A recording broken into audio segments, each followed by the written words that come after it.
Nós vos adoramos, Santíssimo Senhor Jesus Cristo, e vos bendizemos.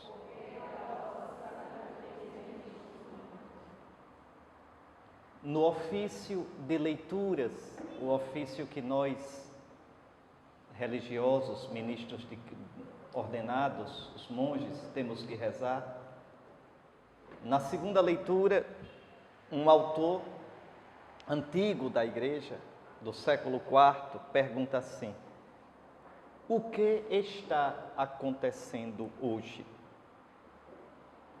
O que aconteceu neste sábado santo? É o segundo dia do Tríduo Pascal, como eu já expliquei. Este segundo dia começou ontem ao entardecer. Nós começamos a celebração da Paixão às 3 da tarde. Vamos sempre tomar o horário oficial, não é? A ceia do Senhor às 5 da tarde, a Paixão às 3. Pelas 5, 5:30 estava terminando ontem a Paixão do Senhor. Era o anoitecer. Estávamos entrando no segundo dia do Tríduo Pascal. O Senhor que no primeiro dia, quinta tarde e sexta, se entregara na ceia e na cruz, agora entrara na morte. O que aconteceu nesse sábado santo? O que aconteceu entre o entardecer de ontem e o anoitecer de hoje, o segundo dia do Tríduo? Algo que a gente nunca vai compreender. Olhando de fora, o que aconteceu? O que acontece com qualquer pessoa que morresse antes da ascensão, antes da ressurreição de Cristo. Jesus, como eu disse ontem, foi colocado na cruz. Pelas 3 horas da tarde, morreu. Ficou na cruz um cadáver. A alma humana de Jesus separou-se do corpo, como a alma de todos nós na hora da morte. A alma humana de Jesus ficou naquele estado chamado Sheol, que os gregos chamavam de Hades e que nós chamamos de mansão dos mortos. Atenção que mansão dos mortos não é o túmulo. Mansão dos mortos é o estado de morte, o estado da alma separada do corpo, sem poder ainda ver a Deus, sem poder entrar na glória do céu, porque os céus estavam fechados para a humanidade. Cristo veio para abri-los e vai abri-los com sua morte e ressurreição. Pois bem, Cristo então, seu corpo foi colocado no sepulcro, sua alma humana está no estado de morte. Ou como diz o Antigo Testamento, de sono, dormindo, entre aspas. Ou seja, está no estado de derrotado pela morte. Que mistério tão grande! Procurem compreender isso.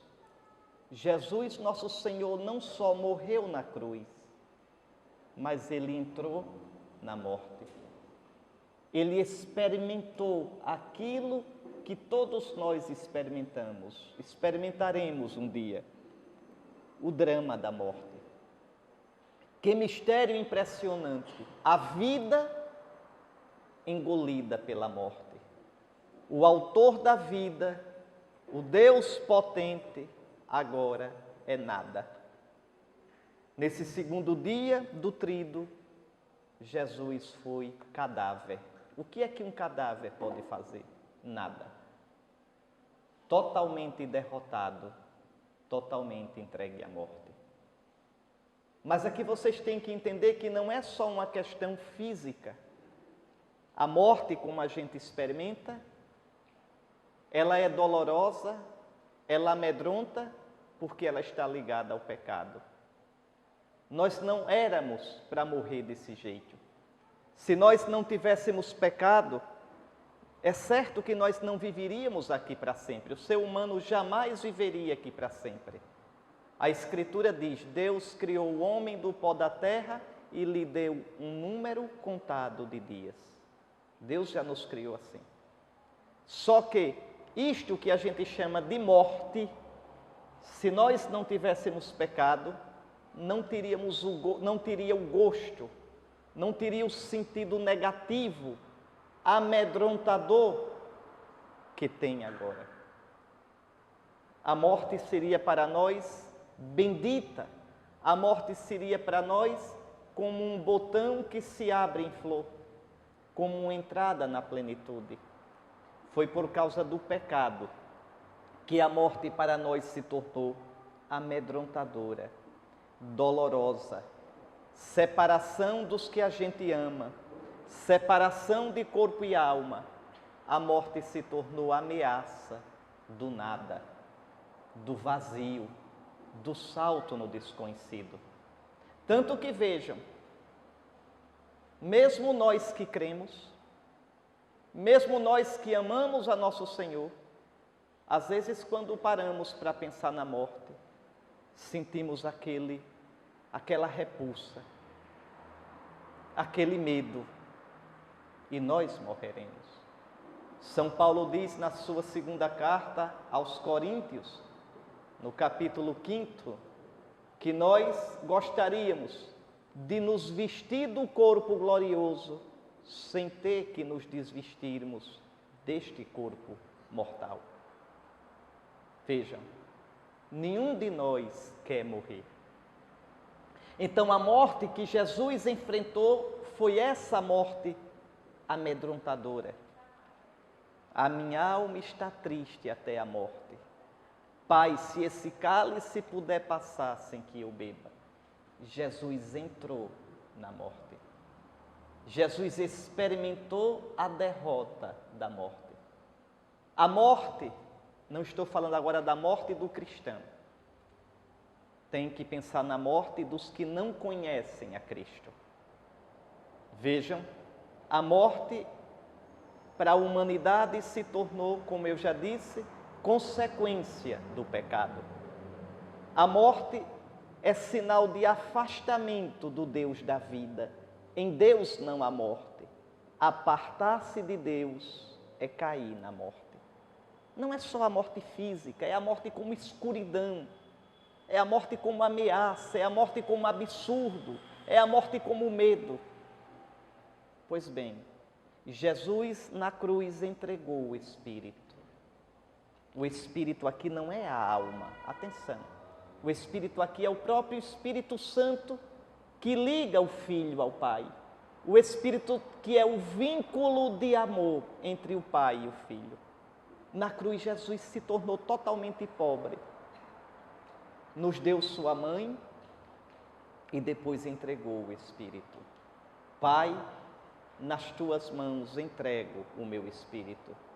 Isso é um mistério muito grande. Se o Espírito é o vínculo de amor entre o Pai e o Filho, entregar o Espírito é separar-se do Pai, é cair na morte. Jesus morre entregando o Espírito. E São João, no seu Evangelho, diz uma coisa impressionante, impressionante. Diz assim, inclinando a cabeça, entregou o Espírito. Entrega ao Pai. Pai, nas tuas mãos eu entrego o meu Espírito. Mas vejam, João diz diferente. Inclinando a cabeça, entregou o Espírito. Entrega ao Pai. Mas tentem imaginar, Jesus está na cruz. Quem está abaixo de Jesus aqui na cruz? A mulher e o discípulo amado. Jesus inclina a cabeça e entrega o Espírito, prenunciando que com a sua morte ele vai derramar o Espírito sobre a igreja, sobre a mulher e o discípulo amado. A entrega do Espírito que Jesus faz ao Pai é prenúncio da entrega do Espírito que no Pentecostes ele fará a nós. Vejam, Jesus agora está totalmente pobre. Jesus entrega tudo. Jesus fica sem nada e cai na morte. Jesus experimenta a morte de toda a humanidade que estava sem Deus. Desceu à mansão dos mortos, ou como diz a liturgia antiga, desceu aos infernos, ou seja, ao mais profundo. Agora aqui vou tentar lhes explicar uma coisa, para que vocês consigam entender um pouquinho do mistério do dia de hoje. Ao entregar o Espírito, Jesus desce mais baixo do que qualquer pecador pode descer. Jesus desce a um estado de humilhação maior do que qualquer humilhado, qualquer pecador, por maior que seja, pode descer. E eu vou explicar por quê. Quando você ama uma pessoa, imagine uma pessoa a quem você ame muito, uma pessoa de quem você sabe o valor dela, que é tudo para você, e você se afasta dessa pessoa. Você perde essa pessoa. Que dor enorme. Quanto maior o amor, quanto maior a intimidade, maior a dor da perda. Jesus entrega o Espírito e se aparta do Pai. Mas Ele é o Filho amado. Ele veio do Pai. Ele sabe o carinho do Pai. Vejam, para Jesus apartar-se do Pai é mais doloroso do que para qualquer um de nós. Então Jesus experimenta na carne dele, na humanidade dele, na alma dele, a dor de se separar do Pai. O pai perde o filho, como o pai da parábola do filho pródigo, e o filho perde o pai. O filho vai para o exílio da morte, ali onde tudo é ausência de Deus. Mas vejam, Jesus não faz isso por raiva do Pai. Não, Ele mesmo diz, eu tenho o poder de dar a minha vida, de entregar. Este é o preceito que eu recebi do meu Pai. É o Pai que quer assim, por amor de nós. Aqui eu queria que vocês entendessem, vejam, da sexta para o sábado houve dentro de Deus, dentro da Trindade, uma rachadura. Entendam isso. O Pai e o Filho se amam no Espírito. O Pai é o amante, o Filho é o amado, o Espírito é o amor. Ao entregar o Espírito ao Pai, o Filho e o Pai rompem esse elo. O Filho se exila do Pai, caindo na morte. Nunca brinquem com o pecado. Deus deixa que o pecado nosso fira até o mais íntimo da sua vida.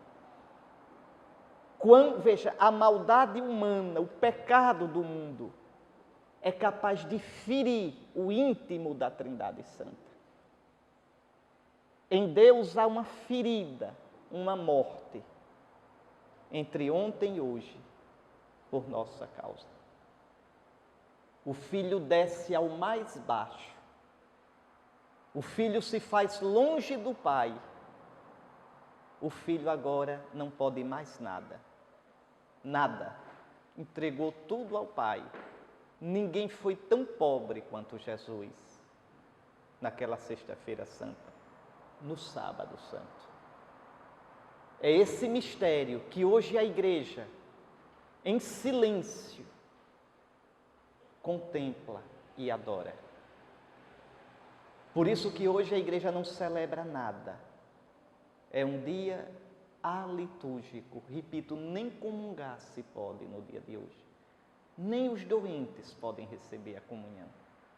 Só quem estiver às portas da morte hoje pode comungar, mas ninguém.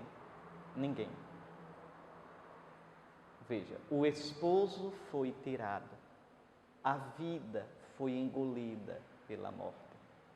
A igreja hoje reza o Salmo 4.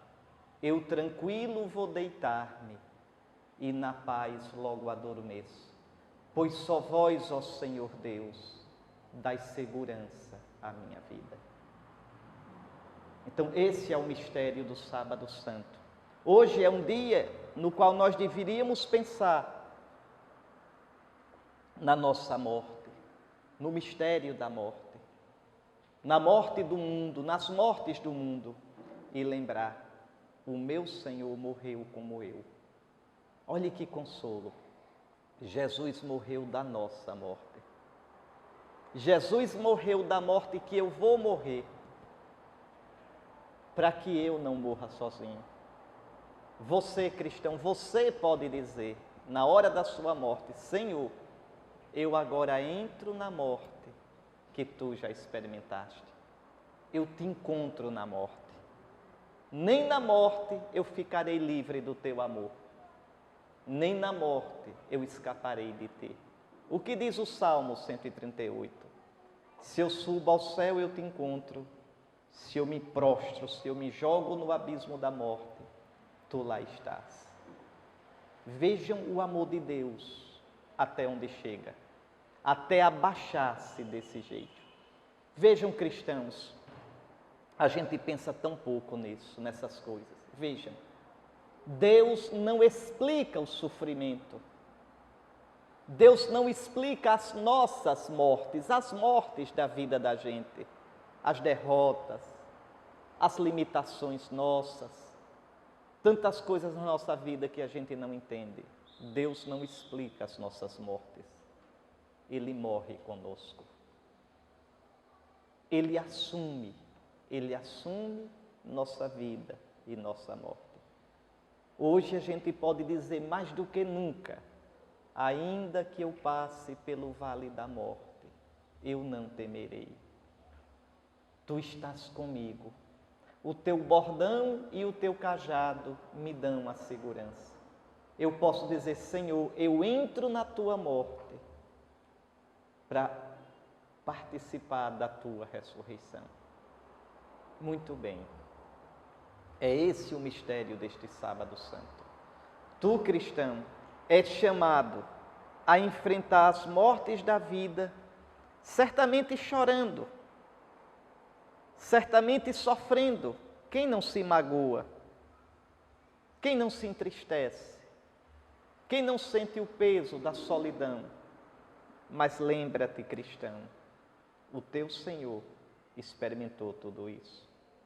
Lembra-te, cristão, nem a vida, nem a morte, nem criatura alguma nos poderão separar do amor de Cristo. Nada, porque Ele assumiu tudo o que é nosso, tudo. Mas o trido não termina no Sábado Santo. Hoje, quando o sol se esconder, não antes, é proibido pela igreja, quando o sol se esconder, depois que passar o sábado, no primeiro dia da semana, e é triste quando eu escuto os cristãos desejarem, e desejo até para o bispo, às vezes, bom fim de semana, pensando no domingo. Pelo amor de Deus, domingo não é fim de semana. Fim de semana são a sexta e o sábado. O domingo é o primeiro dia da semana.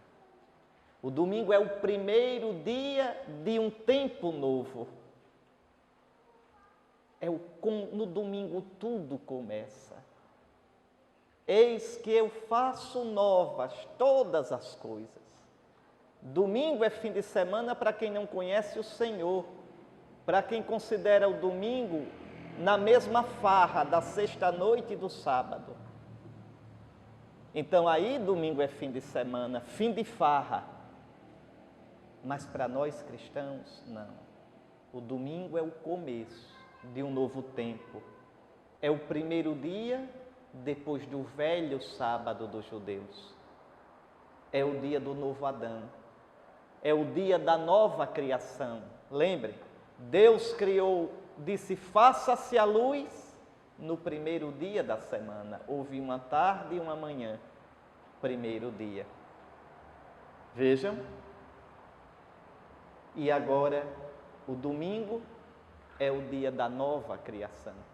Eis que eu faço novas, eis que eu renovo com a minha vitória, com a força do meu espírito, todas as coisas.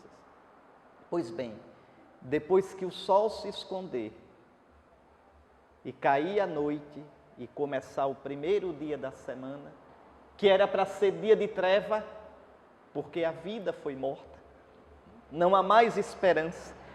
Vejam o que dizem, o que vão dizer amanhã à tarde, ainda sem saber da notícia, aqueles 2 irmãos nossos de Emaús.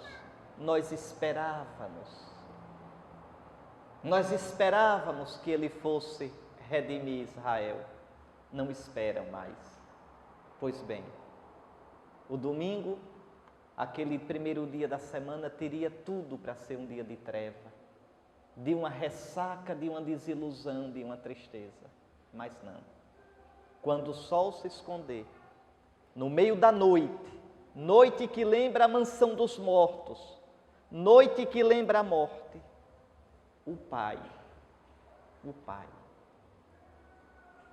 Pai que se calou na quinta-feira santa à noite, quando Jesus gritou: Pai, se esse cálice puder passar sem que eu beba.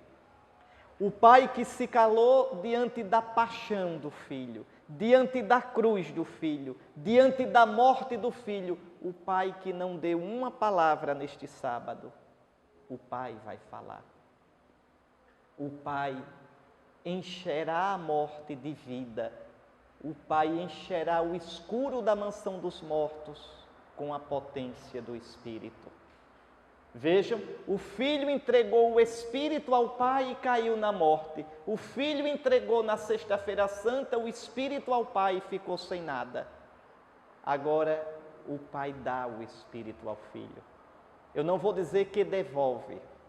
É pouco, é muito pouco. Não devolve. Dá o Espírito de um modo novo. Antes de ressuscitar, Jesus tinha antes de morrer, Jesus tinha o Espírito Santo. Toda a missão de Jesus foi na força do Espírito Santo. Mas entendam isso, vocês têm de entender isso para entender o que é ser cristão. Senão não vão entender o que é ser cristão. Senão nunca vão entender o caroço do cristianismo, a essência. Prestem bem atenção. Jesus, o Espírito Santo, agia nele quando ele estava neste mundo. Mas lembre, Jesus tem a vida dele. Jesus tem a alma humana dele. Jesus tem a vida biológica dele. E alimenta essa vida como? Como nós, bebendo, comendo, dormindo, recebendo a luz do sol que traz energia, vitaminas. Então Jesus tem o Espírito Santo, mas Jesus tem a vida dele. Na cruz, Jesus perdeu a vida dele. Na cruz, o corpo humano de Jesus morreu, necrosou. Na cruz, a alma humana de Jesus deixou o corpo, como deixará o nosso na hora da morte. Agora, o que é que o Pai faz com Jesus? O Pai, dando o Espírito a Jesus na ressurreição, o Pai vivifica com a vida do Espírito o corpo e a alma de Jesus. Jesus não tem mais uma vida como a nossa. Essa vida mortal nossa. Essa vida que precisa do feijão e da água. Jesus não tem mais essa vida. Como o fogo impregna uma barra de ferro se você colocá-la no fogo, o corpo de Jesus agora é matéria, mas toda espirituada, toda impregnada de Espírito Santo. O corpo de Jesus agora não obedece mais às leis desse mundo. O corpo de Jesus agora não padece, não envelhece, não tem mais as limitações do nosso corpo. Tanto que no Evangelho não se descreve o corpo de Jesus ressuscitado. Não se pode descrever. O Apocalipse, quando vai descrever Jesus ressuscitado, é a coisa mais linda do mundo, porque descreve sem conseguir descrever. Os cabelos brancos, porque ele é eterno. Olhos de fogo, da sua boca sai uma espada, sua voz é como trovão, seus pés são firmes como o bronze incandescente. Vejam, são imagens para descrever o que não se pode descrever. A única coisa que fica igual no corpo de Jesus, a si mesmo transfigurada, para que ele possa ser reconhecido, é o que ele sofreu por nós. São as chagas. Essas não se fecharão nunca. São chagas gloriosas, mas são chagas. As chagas que ele recebeu por nós. As chagas do seu amor por nós. Mas vejam, Jesus agora é todo glorioso, seu corpo é glorioso, sua alma agora é toda cheia de Espírito Santo. Jesus nunca mais vai se entristecer, nem se angustiar. Jesus nunca mais vai dizer: a minha alma está triste até a morte. Jesus nunca mais vai dizer: a minha alma está prostrada na poeira. Ele é o homem novo. Ele é tudo que a gente queria ser e procura ser de modo errado, buscando uma plenitude naquilo que não dá plenitude, nas coisas que passam. Na madrugada do sábado para o domingo, o Pai derramou o Espírito sobre Jesus e o glorificou. Mas entendam, vocês podem dizer: mas Jesus já era Deus. Não! Jesus era Deus, é Deus na sua divindade, na sua pessoa divina, mas na sua humanidade ele era homem. Como Deus, Jesus é eterno. Como Deus, veja, ele é o verbo que sempre existiu.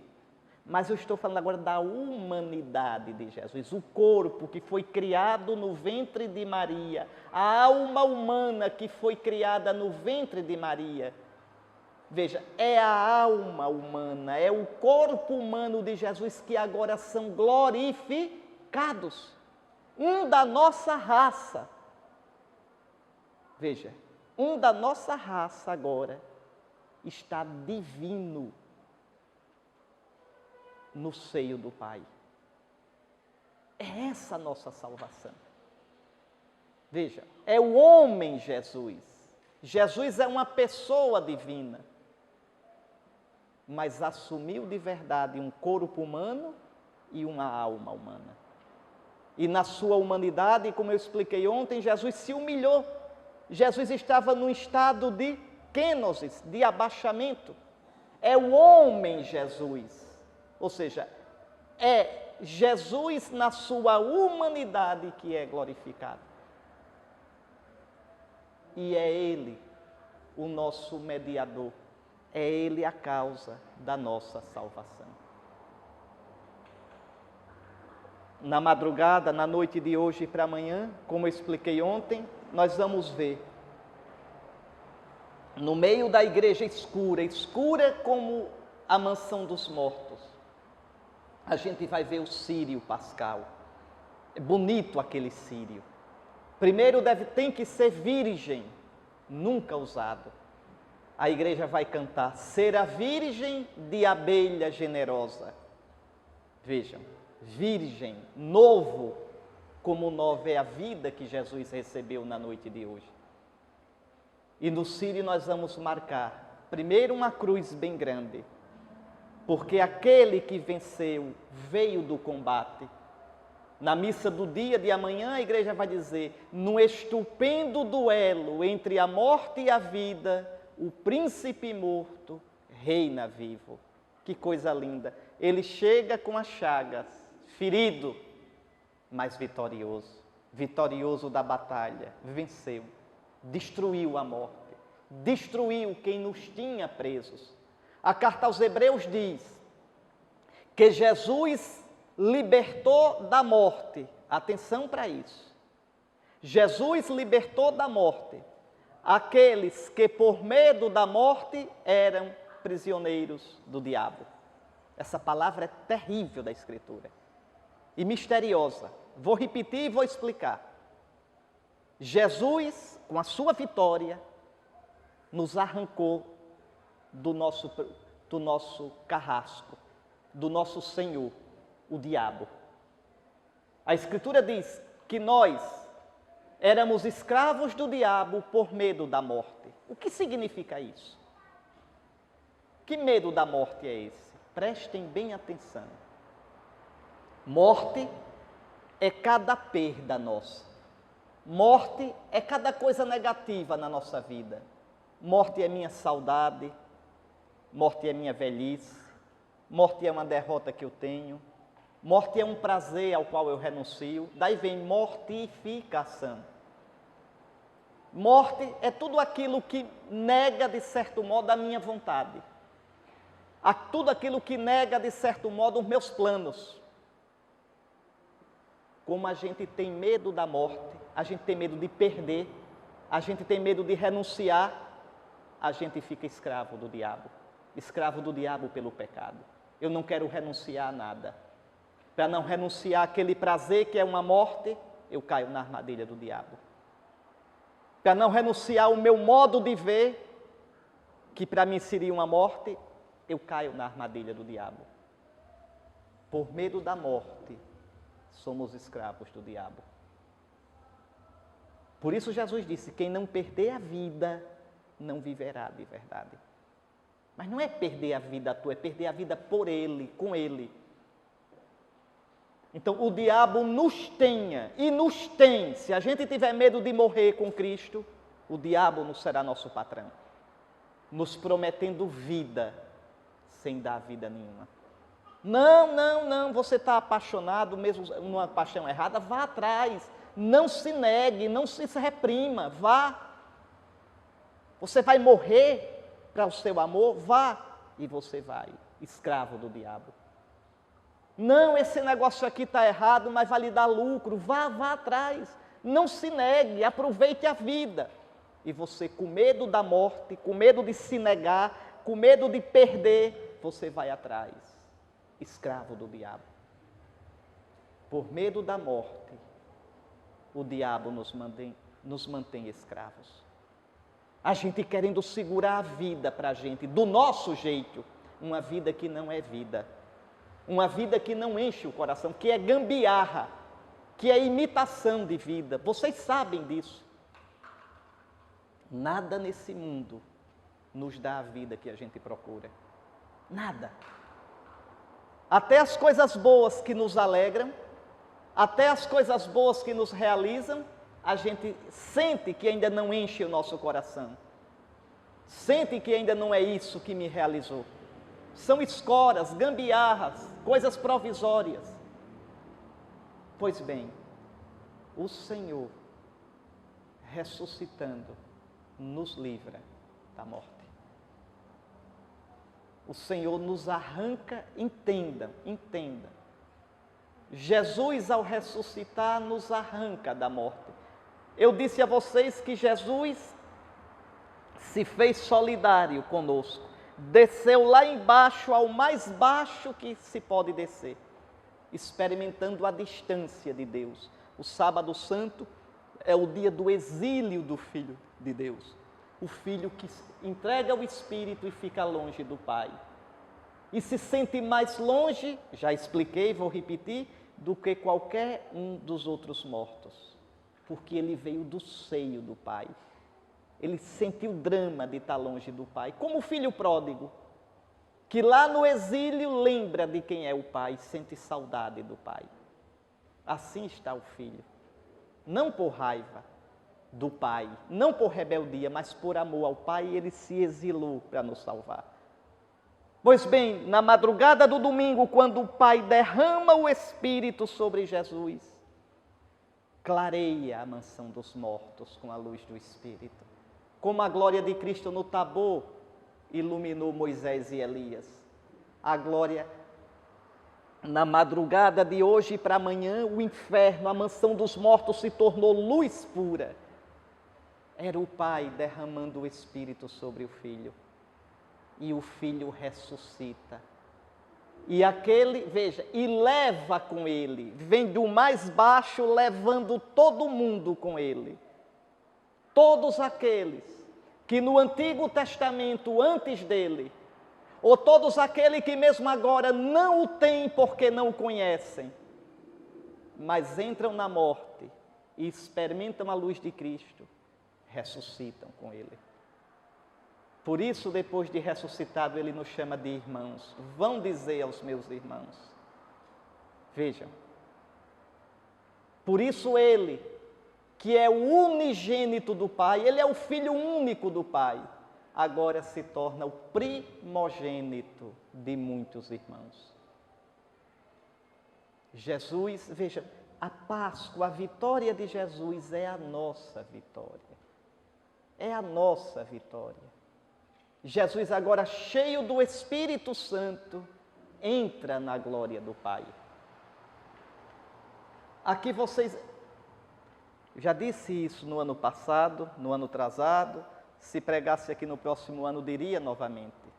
Se vocês estivessem dentro do túmulo, na madrugada de hoje para amanhã, o que é que vocês viriam?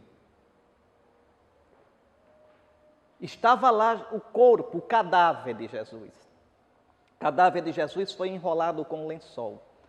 Pegam o lençol assim, numa pedra, colocam o cadáver e, veja, como os judeus deveriam lavar o cadáver. Mas quando o cadáver morre ferido, ensanguentado, não se lavava, para que o sangue não caísse por terra. Era uma maldição. Lembre do castigo que Deus dá a Acabe. O profeta Elias diz, os cachorros vão lamber o teu sangue. O teu sangue escorrerá onde as prostitutas se lavam. E foi a maldição de Acabe. Morreu ferido e o carro de guerra ficou sujo de sangue e levaram para a fonte para lavar. E a Escritura diz, os cachorros lamberam e as prostitutas se lavaram naquela água. Lembre, o sangue simboliza a vida. Então, quando um judeu morria ferido, não se lavava. Jesus não foi lavado, e também pela pressa, porque já estava chegando o sábado, à tarde, da sexta-feira já era o sábado, que naquele ano era dia de Páscoa, 14 de Nisan, 7 de abril. Ou melhor, 8 de abril naquele ano, o sábado, 7 a sexta. Então vejam, colocam o lençol, o cadáver de Cristo, o lençol é comprido, atravessa a cabeça de Cristo, cobre o rosto, o tórax e vai até novamente os pés. Este lençol é aquele lençol que nós, de modo errado, chamamos de sudário. Não é sudário, é um lençol e está em Turim. Aquele lençol é o lençol que envolveu Jesus. Ali não tem dúvida, não tem como. Aquele lençol é o lençol que envolveu o nosso Salvador. Agora, depois que eles envolviam, por cima eles colocavam um sudário. E o que é esse sudário? A palavra sudário, veja, vem de suor. Sudário é o lenço que recolhe o suor. Então, eles colocavam no rosto, só sobre o rosto, um sudário empapado de unguento, como uma homenagem ao morto. Então, se vocês estivessem naquele túmulo, vocês viriam o corpo, o cadáver envolto no lençol e o rosto por cima do lençol, coberto com um sudário. E se vocês estivessem naquele túmulo de madrugada, vocês iriam ver uma coisa intrigante. Com toda certeza, viriam isso. De dentro do lençol, de dentro do cadáver, uma enorme luminosidade. E depois, o lençol murchar. Pronto. Não está aqui. Não está mais aqui. Foi essa luminosidade, foi essa energia, foi essa glória, foi essa abundância de vida que a Escritura chama de Espírito Santo, que impregnou, que marcou aquele lençol. É o Pai derramando a plenitude do Espírito no Filho. É o Pai glorificando o Filho. E agora, onde é que está o corpo de Jesus? Onde é que está a alma humana de Jesus? entraram na glória do Pai. Entendam isso. Jesus entra na glória do Pai na hora da ressurreição. A ressurreição não acontece neste mundo. Jesus morreu neste mundo no dia 7 de abril.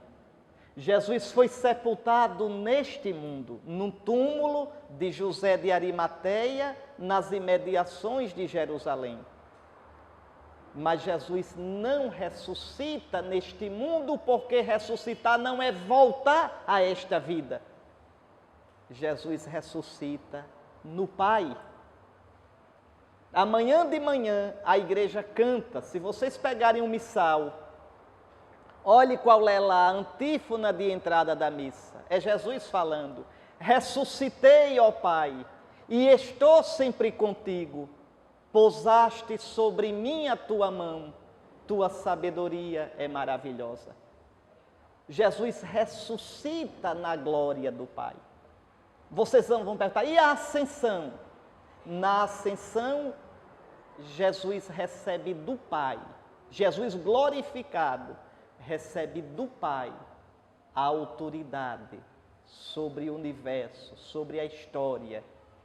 Jesus recebe do Pai o poder de ser juiz. A ascensão, veja, está sentado à direita do Pai, quer dizer, recebe toda a autoridade do Pai sobre o universo todo. Toda a autoridade me foi dada no céu e na terra. É esse o sentido da ascensão.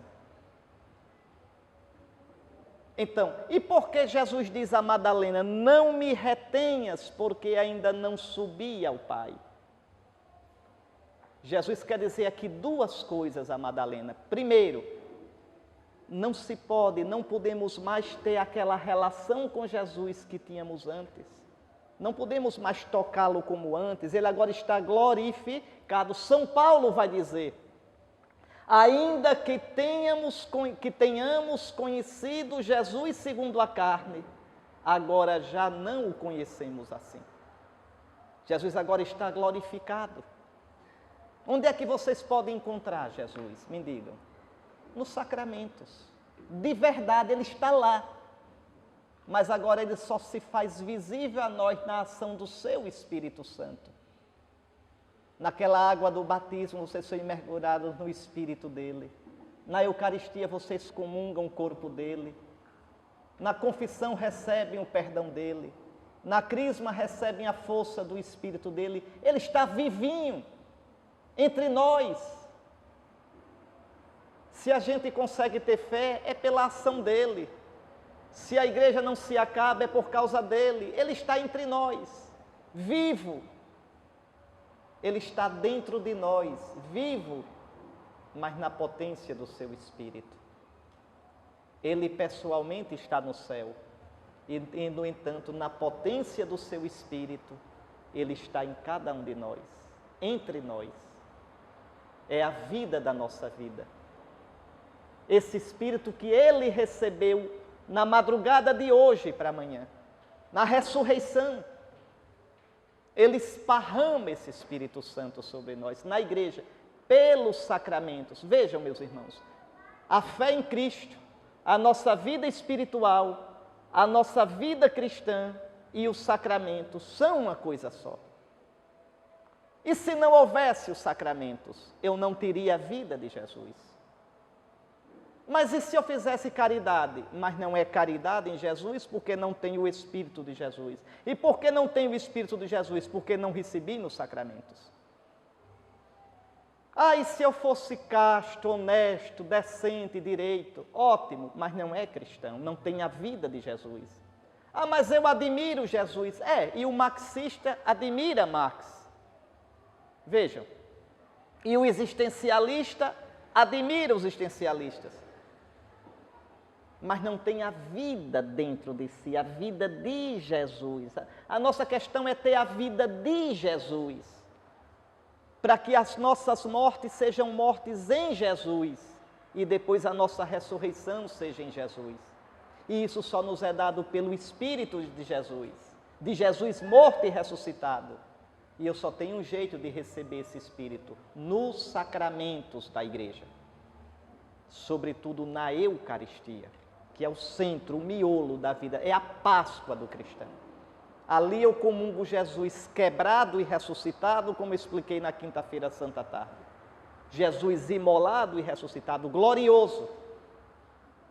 Porque a ceia eucarística não é a última ceia. Não é a última ceia. A ceia eucarística é a ceia do Cordeiro no céu. Olha no Apocalipse como é. É o Cordeiro de pé como que imolado. É o Jesus sacrificado, mas sacrificado em glória diante do Pai e no Espírito Santo. É esse Jesus que se torna presente na ceia. Que não é ceia, é o sacrifício de Cristo em forma de ceia. É o sacrifício glorioso de Cristo, agora glorioso, como as chagas são gloriosas, como o corpo é glorioso, como o amor de Cristo é glorioso, como a alma humana de Cristo é gloriosa. É disso que a gente participa. A gente já participa da morte e ressurreição de Cristo, a gente já participa da glória do céu. Tudo isso fruto da noite de hoje. Toda a nossa vida cristã nasce, vive da noite de hoje, da Páscoa. Por isso a igreja vai cantar daqui a pouco. Eis agora a Páscoa, nossa festa, na qual o real Cordeiro se imolou. Veja, a Páscoa, a gente nasceu para essa Páscoa, a gente nasceu para essa festa. Para essa Páscoa Jesus veio ao mundo, para esta Páscoa. Então, vamos voltar aqui. Cristo, nosso Salvador, o Pai que se calara, e o Pai que se cala tantas vezes na nossa vida, nos sofrimentos da nossa vida, o Pai sempre diz a última palavra, e a última palavra é vida, é ressurreição. Jesus ressuscitou. Tudo isso aparece na liturgia de hoje. Eu dizia, o Círio Pascal, ser a virgem da abelha generosa, é marcado pela cruz. As chagas de Cristo nunca vão desaparecer. Existe uma coisa no Apocalipse que sempre me impressionou.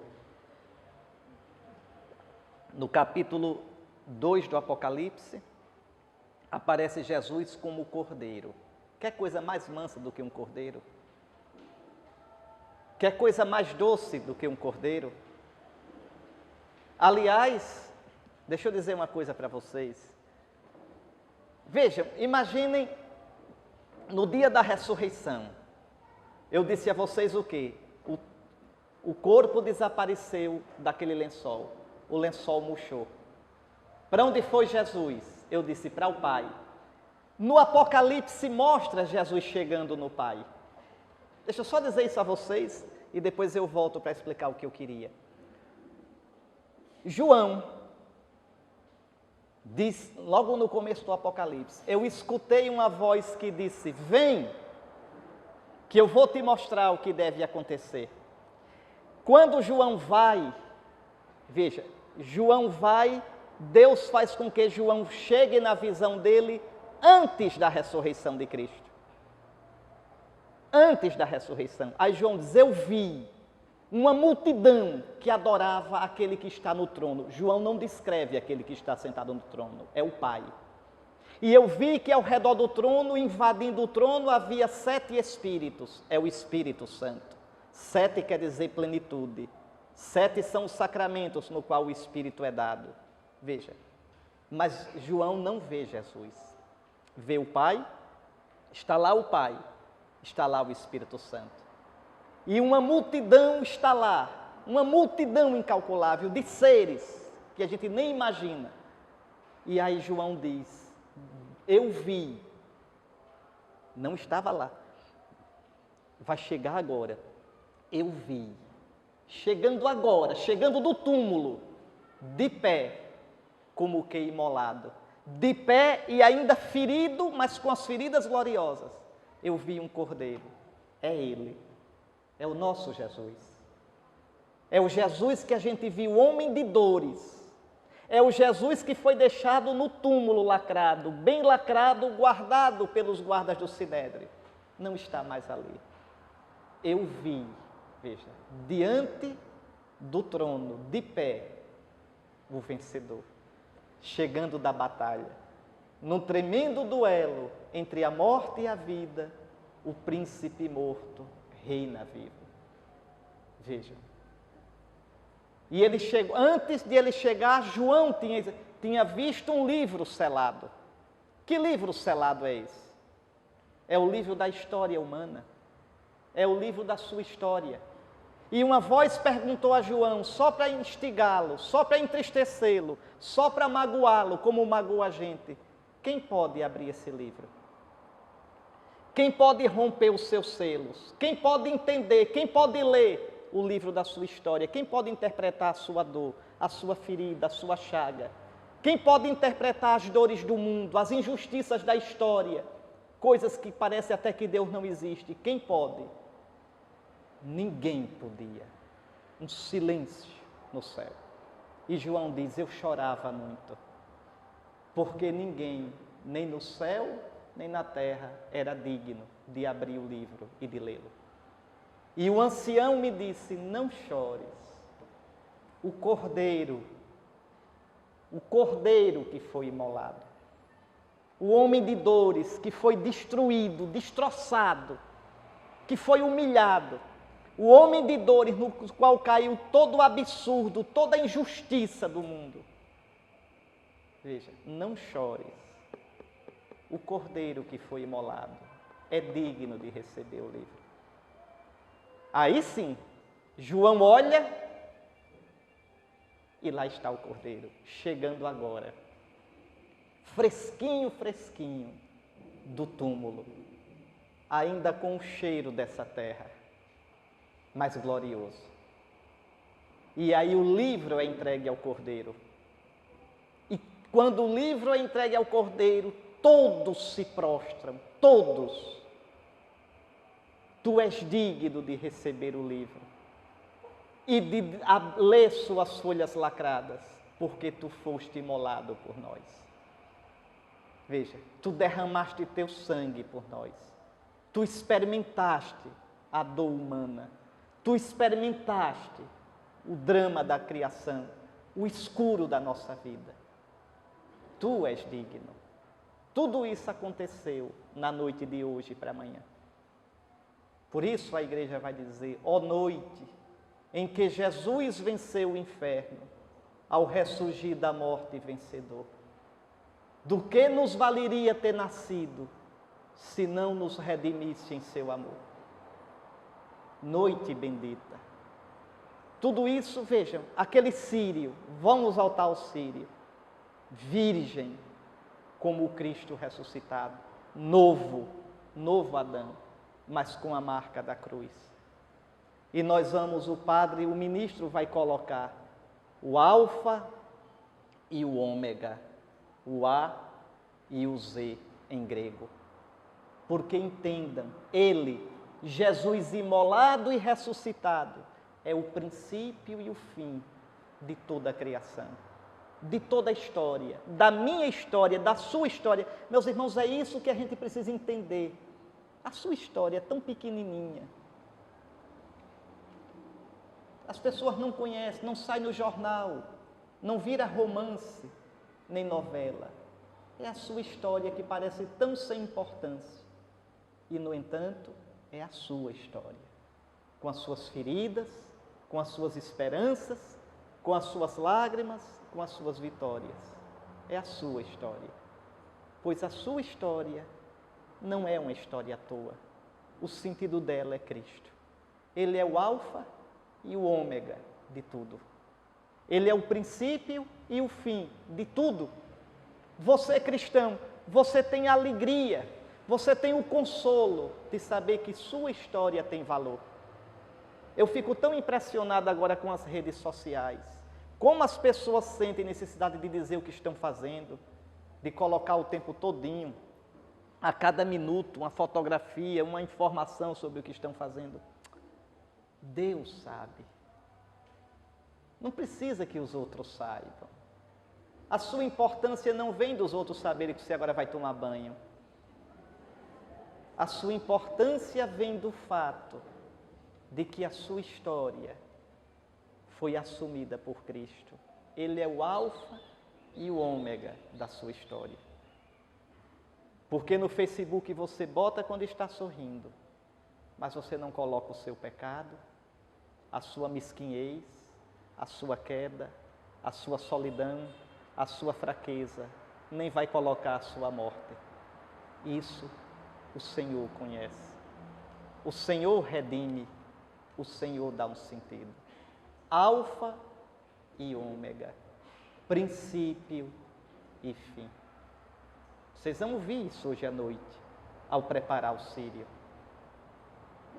E depois, o celebrante diz: a Ele o tempo e a eternidade, pelos séculos sem fim. Amém. E marca o ano atual, 2014. Entendam, a Páscoa é hoje, a Páscoa é agora. Nós, celebrando a Páscoa, entramos na Páscoa de Cristo. A Páscoa de Cristo invade a nossa vida. A ressurreição de Cristo é hoje. Tantos dizem no mundo que Jesus é anacrônico, que o cristianismo é do passado, tolinhos, bobos. A Páscoa está acontecendo hoje.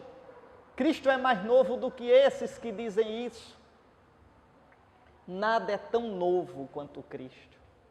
Nada é tão futuro quanto Cristo. Vejam, ainda que os cristãos fossem somente 12, 10 no mundo, não adianta. Cristo está lá com toda a sua força redentora e o mundo será julgado por Ele. A força de Cristo não vem de fora, do fato dos grandes do mundo aplaudirem a gente, do fato da imprensa elogiar a igreja. Não vem disso, isso é glória do mundo. Vês a glória do mundo, é glória vã. A nossa glória vem da cruz e da ressurreição de nosso Senhor Jesus Cristo. Da vitória do Senhor.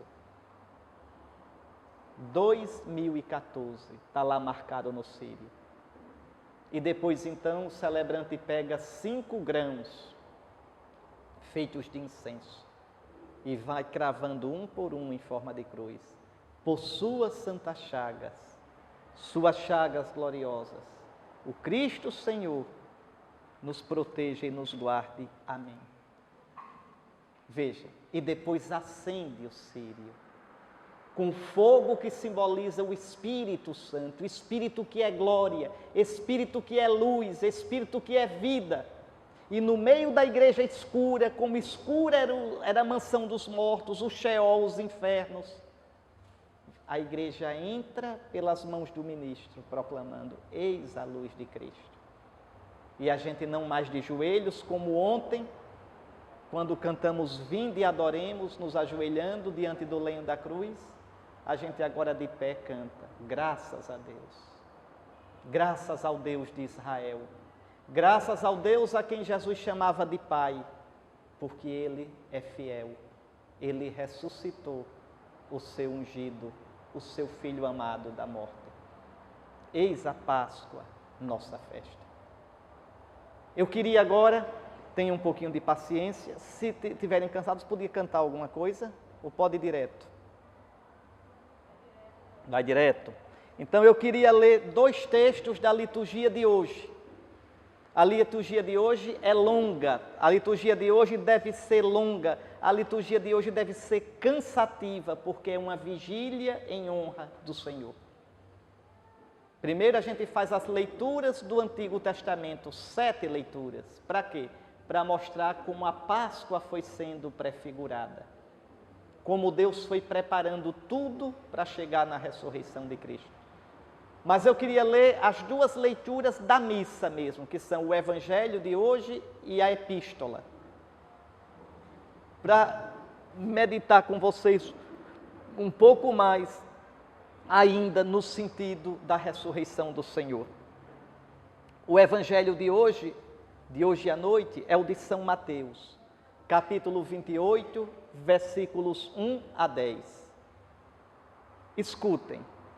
Depois do sábado, e agora vocês entendem o que significa isso, passou o sábado, passou a antiga criação, ao amanhecer do primeiro dia da semana, agora sim o sol está começando a brilhar. Alguma coisa houve e ninguém sabe ainda. Madalena não sabe, as mulheres não sabem, ninguém sabe. Mas alguma coisa houve no meio daquela noite. É a noite mais bendita do ano. É a noite mais bendita da história. É a noite de hoje para amanhã. Nessa noite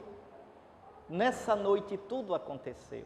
Nessa noite, quando tudo era escuro, Deus disse: faça-se a luz. E a luz foi feita e o mundo começou. Nessa noite, quando Abraão ia matar Isaque, Deus poupou Isaque.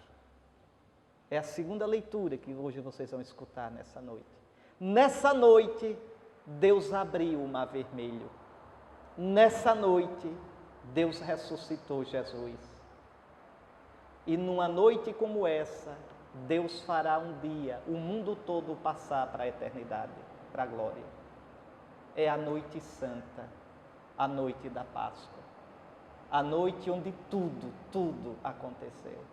Hoje à noite a igreja vai dizer: ó noite, só tu soubeste a hora em que o Cristo da morte ressurgia, e por isso de ti foi escrito: a noite será luz para o meu dia. É essa noite. Essa noite. Então vejam, ao amanhecer do primeiro dia da semana, Maria Madalena e a outra Maria, é Maria de Cleófas, a mãe dos filhos de Zebedeu. Pois bem, desculpe, é Maria de Cleófas, mãe de 2 discípulos de Jesus. Então, foram ver o sepulcro. Elas pensam que o cadáver de Jesus está lá. Elas pensam que Jesus está morto. Elas não sabem o que aconteceu. Ninguém sabe, porque não aconteceu nesse mundo. Vejam, vou dizer uma palavra para vocês que vocês vão estranhar, mas depois eu explico. Depois eu explico. A ressurreição de Jesus não é um fato histórico. A ressurreição de Jesus é um fato real, mas não é histórico. É histórico o que acontece nesse mundo. A ressurreição de Jesus não acontece nesse mundo. A ressurreição de Jesus acontece no Pai. Ele atravessou, a gente ficou do lado de cá. A gente ficou, não pode, ninguém viu a ressurreição. Os apóstolos viram o ressuscitado, mas não viram a ressurreição. E se você estivesse dentro do túmulo olhando, você não viria a ressurreição. Você viria um cadáver desaparecendo. Um cadáver desaparecendo não é uma ressurreição. A ressurreição é do outro lado. É um evento de Deus. De Deus. Veja. Pois bem, lá vão as mulheres ver o sepulcro. De repente, houve um grande tremor de terra. O anjo do Senhor desceu do céu e, aproximando-se, retirou a pedra e sentou-se nela. Atenção, aqui esqueçam o que vocês já viram nesses filmes, mostrando Jesus aparecendo nu, ou Jesus se levantando. Nada, aquilo ali é de quem não entendeu o que é ressurreição. Esse anjo vai abrir o túmulo, não é para Jesus sair, é para as mulheres entrarem e verem que o túmulo está vazio. Se o túmulo continuasse fechado, elas pensariam que teriam ali dentro um cadáver e não tem mais nada. Veja, elas vão fazer a mesma experiência que quem foi à Terra Santa já fez. É porque a gente é danado para ver as coisas e não enxergar. Vocês querem maior alegria para um peregrino cristão quando chega no túmulo e entra e não encontra ninguém? Não encontra ninguém.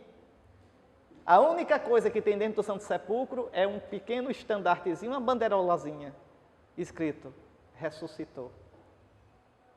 Não está aqui. Não adianta procurar. Não está aqui. Ressuscitou. Veja, essa experiência que a gente faz quando vai a Jerusalém, essas mulheres vão fazer na madrugada do sábado para o domingo. Na madrugada do domingo. Vejam,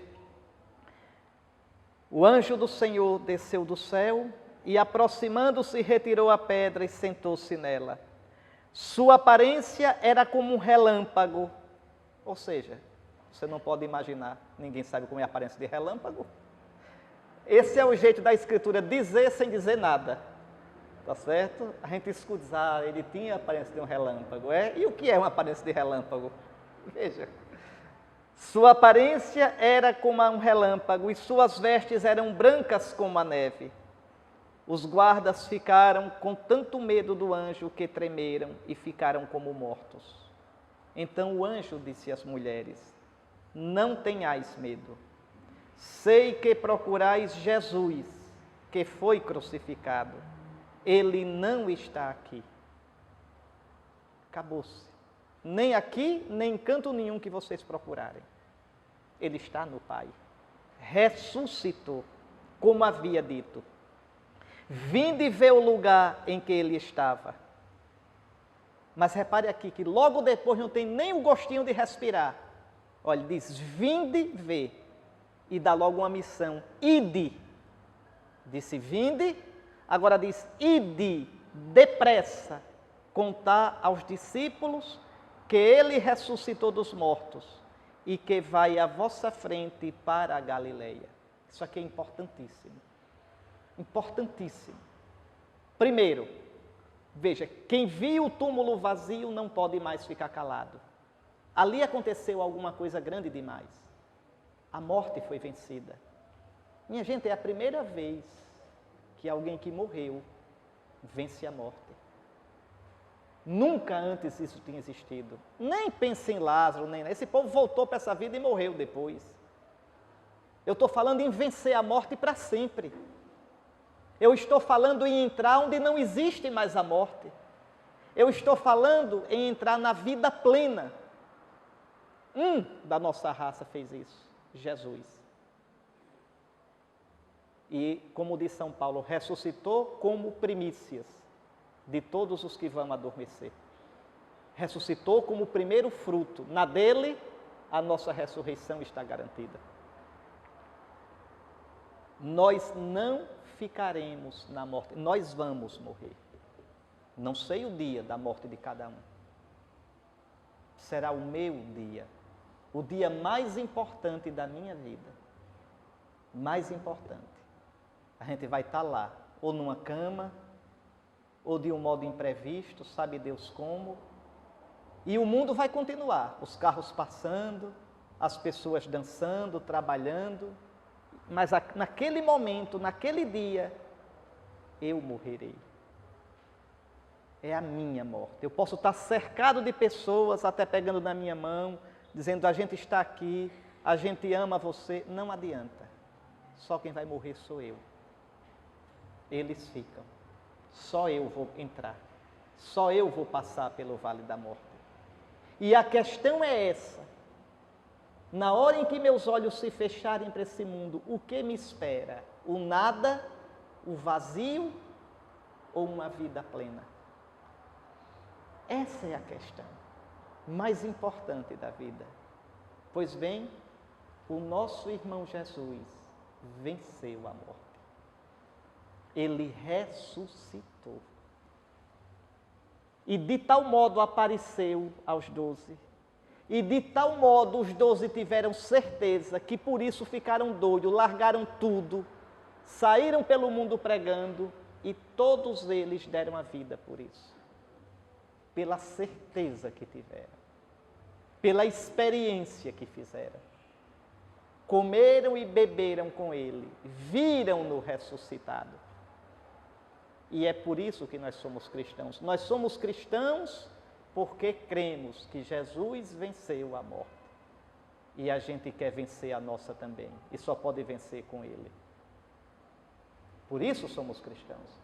Por isso comungamos com ele. Comungamos o corpo vivo dele para ter a vida dele. Por isso fomos batizados nele, para ter o espírito de vida dele plantado em nós. Por isso. Veja, toda a vida cristã é vida pascal, é vida por causa da Páscoa, é vida para a Páscoa. Todo o resto que a gente faz, que a gente vive, que a gente diz, é por causa disso. Por isso que a Páscoa é a nossa festa, é a grande festa. cristã.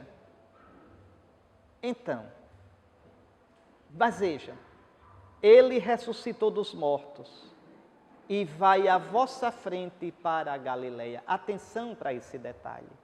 Isso é importantíssimo. E eu já expliquei isso aqui a vocês uma vez. O judaísmo, toda a religião judaica se prendia à Judeia, a Jerusalém, ao templo, ao sacrifício do templo. Agora Jesus espera os seus. Querem encontrar Jesus? Saiam de Jerusalém. Não é mais no judaísmo. Não é mais nas práticas judaicas. E onde é que está Jesus? Na Galileia.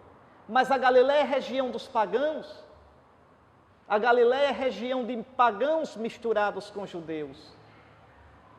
Vão para a Galileia. Lá vocês vão vê-lo. Galileia é o mundo. Galileia são as situações do mundo. Vão para a Galileia. Galileia é o seu trabalho. Galileia é a sua vida de família. Galileia é a missão onde Nosso Senhor lhe manda.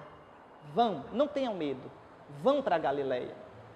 Mas a gente é fraco, eu não tenho força, eu estou só. Não. Ele está lá. Vão. Vão. Lá vocês vão vê-lo. Vocês não vão vê-lo mais no templo de Jerusalém. Acabou-se. Na Galileia o vereis. E se não for? Se não forem, não vão vê-lo. Vão para a Galileia. É isso que Nosso Senhor está dizendo. É esse o recado que Ele está mandando. Escutem. E o anjo termina, corta o assunto. É isto que vos tenho a dizer. Pronto. Não tem nenhuma curiosidade para matar, nada. É isto.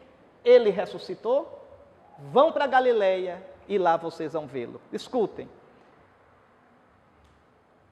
As mulheres partiram depressa do sepulcro. Estavam com medo. Coitadas, como é que a gente estaria numa situação dessa? Veja, não sabe, é muita notícia para você processar, não dá. É por isso que as narrativas da ressurreição não, dos encontros de Jesus com o ressuscitado, elas são desencontradas. Vocês vão escutar essa semana todinha, de domingo a domingo que vem, as narrativas, elas não se encaixam. Foi muita coisa, muito intensa, em muito pouco tempo. A memória da igreja ainda hoje ficou rodando. Ainda hoje a memória da igreja roda. Agora repare coisa linda, os textos das aparições não batem um com o outro e a igreja nunca mexeu neles. Deixe assim, porque foi assim que a gente experimentou. Foi como um tsunami que deixou a gente ainda hoje está rodando com isso que aconteceu. É a maior prova de que esses textos são fresquinhos, daquele tempo mesmo. Veja, não foram polidos depois, arrumadinhos, não. Aqui está todo o susto, aqui está todo o espanto da igreja. Pois bem, as mulheres então correram com grande alegria para dar a notícia aos discípulos. De repente, Jesus foi ao encontro delas. Onde ele estava que apareceu de repente? Atrás de um sicômoro? Atrás de uma oliveira? Não, no Pai. O Senhor já está no Pai e durante 40 dias vai se fazer visível. Depois da ressurreição, nenhum olho humano pode ver Jesus. Depois da ressurreição, nenhuma mão humana pode tocar Jesus, a não ser que ele se faça ver e se deixe tocar. É ele quem toma a iniciativa, é ele quem vem ao encontro. Os discípulos não viram Jesus, Jesus deixou-se ver pelos discípulos. É bem diferente. Eu posso dizer, eita, olha aquela cruz ali. Veja, ela está lá, eu é que vejo. Com o ressuscitado não, o ressuscitado se faz ver. O ressuscitado se faz ver e se dá a conhecer. Pilatos não poderia ver Jesus. Caifás não poderia ver Jesus. Os saduceus não poderiam ver Jesus. Vê-lo agora quem ele quiser que veja. Reconhece-o quando ele se dá a reconhecer. Vocês têm que entender que com a ressurreição tudo muda em Jesus. Tudo muda. Ele agora é Senhor e Cristo. Senhor, Adonai, como eu expliquei ontem. Então vejam, de repente, Jesus foi ao encontro delas e disse: alegrai-vos. E dá-se a conhecer. As mulheres aproximaram-se, prostraram-se diante de Jesus, abraçando os seus pés. Veja, Jesus agora está tão glorioso que dá medo, dá temor. As mulheres não ousariam mais nunca abraçá-lo. Não, não, não, não. É totalmente glorioso, não é mais deste mundo. Não é mais deste mundo. Vejam. Então Jesus disse a elas, o que vai dizer sempre a nós: não tenhais medo. Não tenhais medo. A gente tem. Se acaba de medo. A gente parece que vai ser engolido pelo mundo e pela vida. Não tenhais medo. Ide anunciar aos meus irmãos. É a primeira vez que Jesus chama a gente de irmão. Nunca tinha chamado. Veja. Ide dizer aos meus irmãos. E por que ele chama a gente de irmão? Porque ele vai dar a gente o seu Espírito. Na tarde desse dia, no cenáculo, ele vai soprar e vai dar o Espírito. O Espírito do Filho, que vai clamar também em nós, Abá, Pai. Veja, ide dizer aos meus irmãos que se dirijam para a Galileia. Lá eles me verão. São Mateus quer deixar claro, que só se pode encontrar Jesus na Galileia da vida. Só se pode encontrar Jesus na Galileia do mundo. E não é a gente que leva Jesus. Jesus já está lá esperando a gente. Mas é preciso ir. E lá a gente vai sentir a força dele. A igreja precisa tanto ter essa certeza, para não ter medo. A nossa tentação é colocar muito a confiança da gente nos nossos planos, na nossa força, nos cursos que faz, na nossa competência. Isso vale tão pouco. Isso vale tão pouco. Os 12 não tinham qualificação nenhuma. Os 12 só tinham uma experiência, uma certeza. Ele ressuscitou e vai à nossa frente. E se mandaram pelo mundo. Se mandaram. Parecia um bando de doido. Mas por que fizeram isso? Não era tão mais cômodo ficarem ali juntinhos, se apoiando um ao outro? Não tem jeito. A notícia era grande demais para eles guardarem para ele. Não tem como. Quem experimenta, quem viveu uma experiência dessa, não tem como ficar quieto. Tem de algum modo de meter a vida todinha nisso. É isso que os cristãos, é isso que todo aquele que descobre Jesus de verdade continua fazendo. De algum modo, endoida. De algum modo se torna diferente dos outros. Ou se mete no mosteiro para rezar a vida toda, ou vai para o deserto, ou vai pregar o evangelho, ou na sua casa, na sua família, tem um comportamento totalmente diferente. Não pode, não tem como não comprometer a vida todinha. Quando a sua vida, meu irmão, for uma vida como a dos outros, bem normal, é porque você perdeu a experiência do que é Jesus morto e ressuscitado. Aquela experiência deixou de ecoar em você. E aí ficou só uma ideia. E você fica na mesmice da vida de todo mundo. Quando essa experiência de Jesus vivo, de Jesus que nos encontra, nos precede na Galileia, é viva na gente, não tem jeito. Você pode ter 14 ou 60 ou 70 anos. O entusiasmo é o mesmo. E não consegue ter uma vida medíocre, porque ele ressuscitou.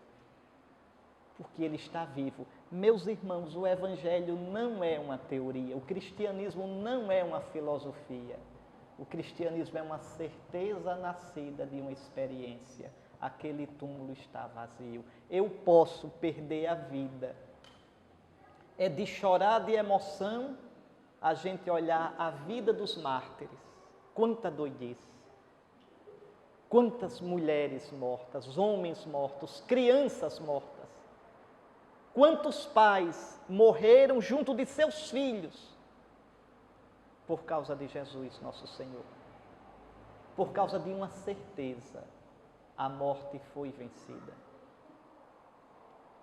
Zombaram da morte. Ó morte, onde está a tua vitória? Tua força foi quebrada. Por quê? Porque Ele ressuscitou. E nele e com Ele nós ressuscitaremos. E para terminar, a epístola que será lida na noite de hoje, da carta de São Paulo aos Romanos, tinha que ser essa mesmo. No capítulo 6.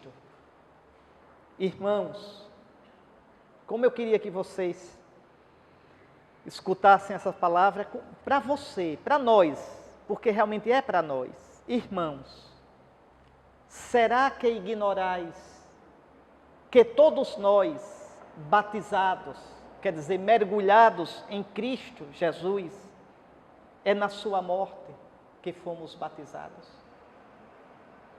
Hoje a igreja vai batizar tantos filhos pelo mundo todo.